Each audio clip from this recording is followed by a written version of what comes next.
전도사입니다. 저희가 벌써 10번째 시간이 지나고 오늘 그리고 다음 시간이 마지막인데요.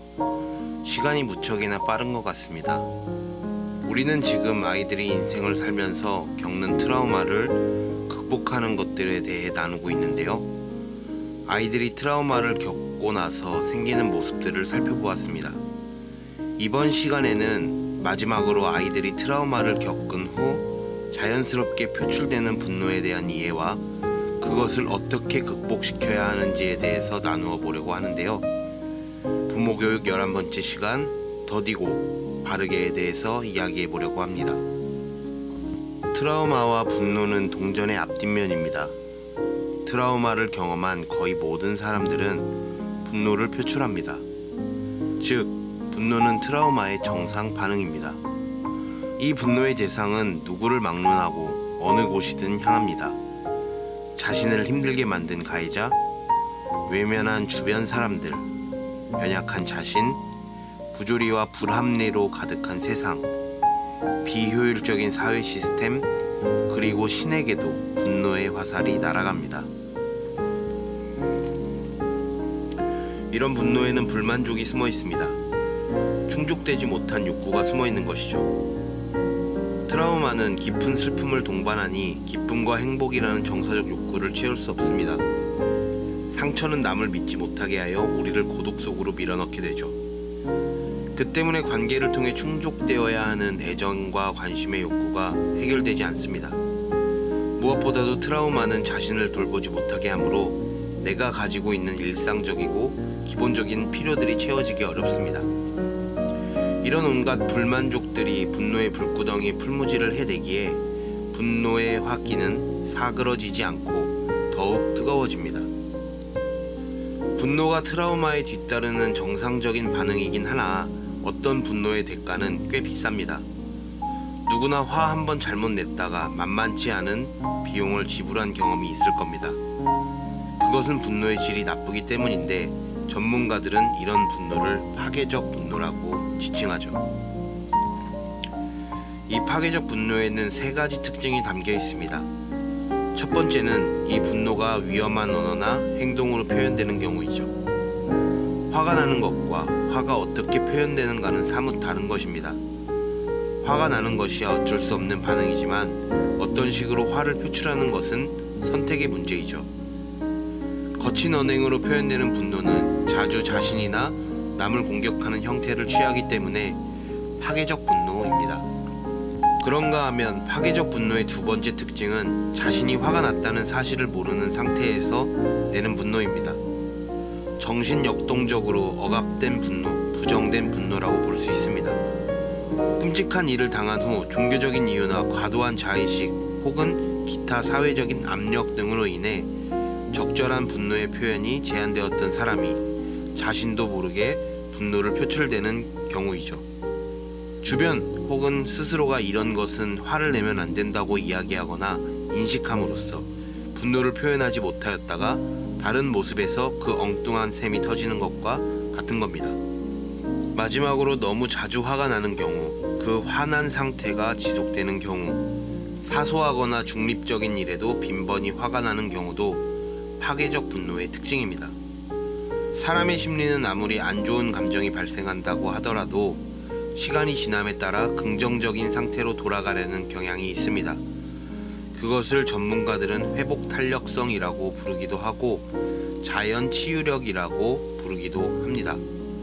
분노에 의한 지배가 이루어짐으로써 일정 시간이 지나도 이 분노의 감정이 가라앉지 않는 것도 파괴적 분노의 특징이라는 겁니다. 아담과 하와가 에덴에서 죄를 짓고 쫓겨난 후 겪게 되는 이 죄의 대가는 바로 이런 파괴적 분노로부터 시작되었습니다. 하나님과의 관계가 단절된 후 가인은 아벨보다 못한 제사를 드리게 됩니다. 자신의 제사를 받지 않은 하나님에 대한 분노는 자신의 동생을 살인하게 되는 파괴의 분노로 표출되죠. 가인의 이야기가 제시하는 것은 하나입니다.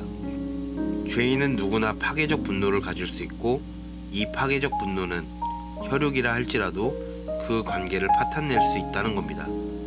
인간과 인간 사이의 관계의 단절을 불러오는 매개체라는 것이죠. 그렇기에 성경은 지혜서인 잠언 등을 통해 이런 분노에 대해 끊임없이 경계하라고 이야기합니다. 노하기를 더디하는 자는 크게 명철하다고 이야기하면서 잠언은 이 노하기를 더디하는 것의 중요성을 이야기하죠. 분을 쉽게 내는 자는 다툼을 일으키고 노하기를 더디하는 자는 시비를 그치게 만든다고 합니다. 또 노하기를 더디하는 자는 용사보다 낫고 자기의 마음을 다스리는 자는 성을 빼앗는 자보다 낫다고도 표현합니다. 노하기를 더디하는 것이 사람의 슬기요, 허물을 용서하는 것이 자기의 영광이 된다고도 말하죠. 잠언을 살펴보면 분노에는 파괴적 분노만 있는 것이 아니라는 것을 알 수 있습니다. 분노에는 좋은 분노, 생산적이고 건설적인 분노 또한 존재합니다. 좋은 분노는 개인과 세상을 긍정적인 방향으로 바꾸는 원동력이 됩니다. 악에 대한 분노, 불의와 부조리에 대한 분노가 대표적인 예들이죠. 부모는 트라우마를 겪고 분노를 표출하는 아이들에게 분노 속에도 이런 좋은 분노의 방향이 있다는 것을 안내해야 합니다. 노하기를 더디하는 것이 바로 이 좋은 방향으로 분노를 이끌 수 있는 단초를 제공하는 것입니다. 그렇다면 노하기를 더디함으로써 분노를 좋은 분노로 올바르게 표출하기 위해서는 어떻게 해야 할까요?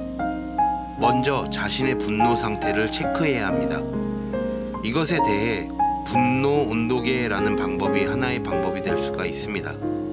화가 났을 때 잠깐 멈춰 지금 자신의 분노가 몇 도인지를 평가하는 것이죠. 예를 들어 1도는 화가 전혀 나지 않은 상태, 반대로 100도는 완전히 통제할 수 없는 정도입니다. 그리고 50도는 우리가 겨우 통제할 수 있는 상태입니다. 만일 분노가 50도를 넘어가는 수준이라 인식된다면 바로 자신에게 정지 명령을 내리는 훈련이 되어야 합니다. 이렇게 함으로써 분노의 도가 높아질수록 통제할 수 있는 습관을 들이는 것입니다. 10도가 넘어가는 폭발적 분노는 아무리 시간이 길어봐야 30분을 넘지 않습니다. 그렇기에 30분의 시간을 벌어야 합니다.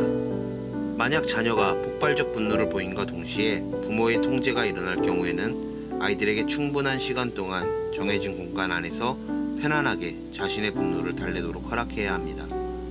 감정적으로 맞대응하거나 꾸짖어 다그치는 행동은 금물이죠. 혈기왕성한 아이들에게 방 안에 들어가 신문지를 말아 쿠션이나 베개를 두드리게 하는 것도 나쁘지 않은 방법입니다.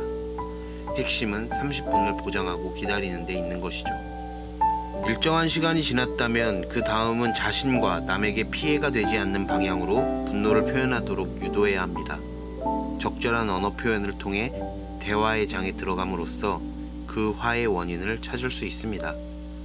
상담과 성찰을 통해 생각의 전환도 가능해집니다. 때로는 아이들의 선입견을 발견할 수도 있고 이기심도 발견할 수 있습니다. 그래서 그 대화의 시간은 그것을 전환하는 기회의 시간이 될 수도 있는 것이죠. 방금까지 말씀드린 방법은 노하기를 더디하는 정신을 실천으로 옮긴 한 방법입니다. 저 방법이 절대적인 것은 아닙니다. 그러나 노하기를 더디하는 정신이 담겨 있는 방법이죠. 노하기를 더디하는 정신, 그것을 실천하는 방법은 각 사람마다 자신의 방법을 만들어낼 수도 있습니다. 우리가 중요하게 생각해야 하는 것은 노하기를 더디함과 동시에 바르게 표현하는 것입니다. 트라우마를 겪은 사람이나 아이들은 현재의 힘든 상황이 바뀌지 않을 것이라고 생각하는 경향이 있습니다. 하지만 많은 사람들이 트라우마를 극복하고 성장합니다.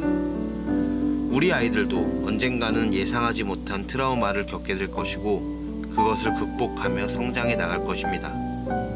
우리는 그 길에서 나쁜 분노와 병적이고 파괴적인 분노 대신 좋은 분노와 생산적인 분노의 방향이 있다는 것을 안내해 주어야 합니다. 그것이 부모의 역할이고 양육의 목표입니다. 우리가 이 노하기를 더디게 바르게 표현할 수 있도록 아이들을 안내한다면 아이들은 노하기를 더디한 자리에 온유의 마음을 품게 될 것입니다. 이것이 우리 대안의 자녀들에게 주님의 축복으로 임하길 간절히 소망합니다. 지금까지 이승필 전도사였습니다. 감사합니다.